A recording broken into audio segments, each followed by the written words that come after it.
Hi everyone, Terrible Dactyl here and welcome to Jurassic Plastic. We're going to do a little unboxing for you today. I had an idea for a video that I wanted to do, and I realized that I was missing a couple of the figures that I was going to need in order to produce that video. So I hopped on to djenkins.com because I knew that D. Jenkins would have in stock a couple of the older, mid-2000s safari figures that I was looking for. Some of these you couldn't find on eBay, but actually for elevated price.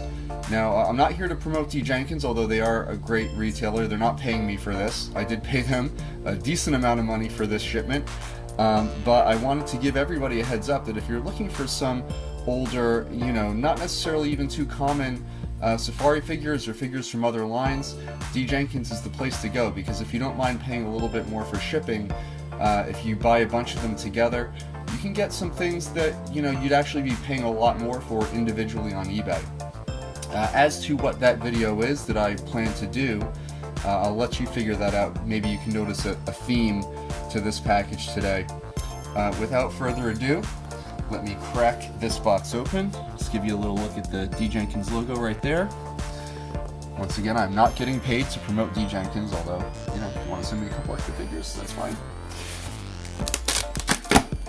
Okay, so we got my shipping label, which I'm going to take out.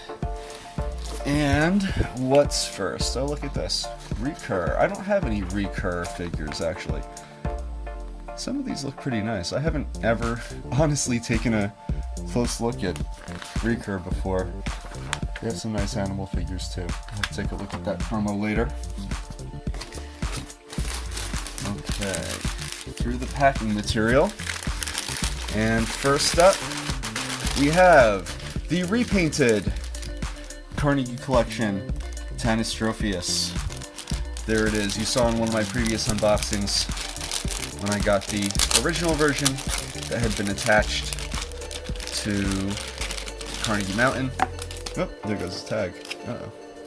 Well, at least it still has the tag. That's pretty good. Oh, bendable. I might leave that on, I don't know.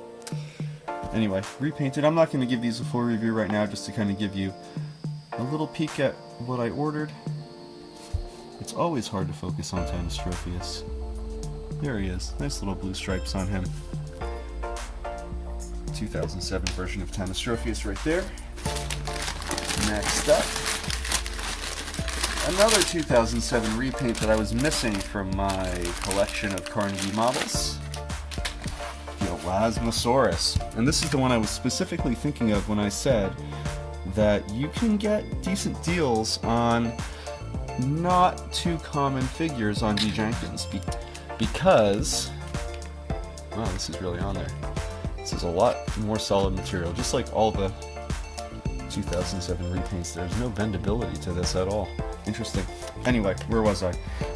Yeah, you can find this particular model of Elasmosaurus on eBay for maybe $20 to $30 shipped. D. Jenkins, you can get it for $15 with shipping. Well, added shipping after that, but if you order a bunch of models, the overall cost of that shipping actually gets knocked down if you do the math. So there is the repainted blue spotted Elasmosaurus. Next up,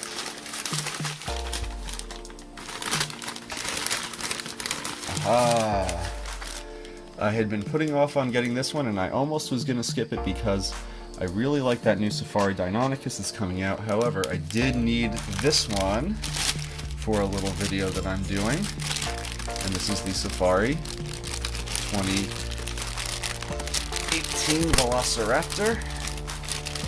Let me open that guy up so you can get a better look. Do edit some of this out. Okay. Boom. There it is. What a beautiful, beautiful model. I really like the contrasty color scheme on this Velociraptor. Oh, the eye on this side is a little wonky. Look at that. The eye on this side is nice though. I have to display him on this side.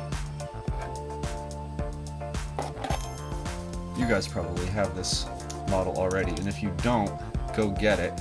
I don't know why I was slacking off on getting it, probably just because I had recently gotten the feathered Carnegie version, but this one is a lot more accurate. And you can see some of my issues with the Carnegie Velociraptor on my other video, but this is just a very, very nicely done Wild Safari Velociraptor model. Next up,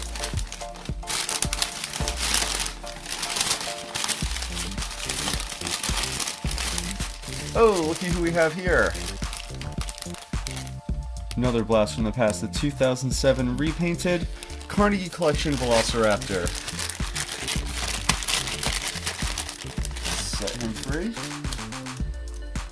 And there it is. One that I can finally add to my website, carnegiecollection.blogspot.com, with my own photos. I don't know if I like the color scheme on this one as much, but you know what? That's what happens when you're a completist on the Carnegie Collection. Alright, next. This is a big one.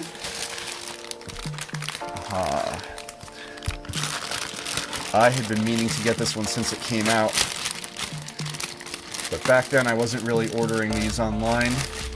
I never did see this in the store, but this is the heavily Louis Ray inspired Dinos. What is the line of this called? Dino Discoveries? This has a Wild Safari tag. Maybe it was in both, or is Dino Discoveries part of the Wild Safari line? I don't know. But this is obviously the nesting Oviraptor. Or Chittaputty, maybe? Maybe this is actually supposed to be a Chittaputty. And yes, it is pronounced Chittaputty, not City Petty, guys. It's interesting how many mold parts this thing has.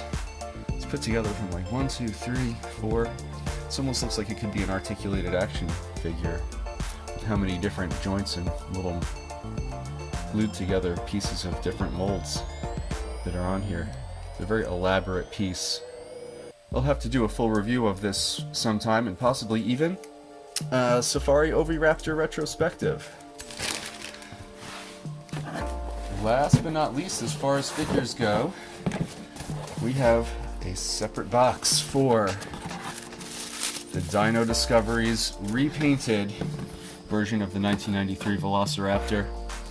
Actually, very similar paint scheme to that one. Huh. I wonder if that was deliberate, or if they were like handing off the torch from one to the other at that point in the line.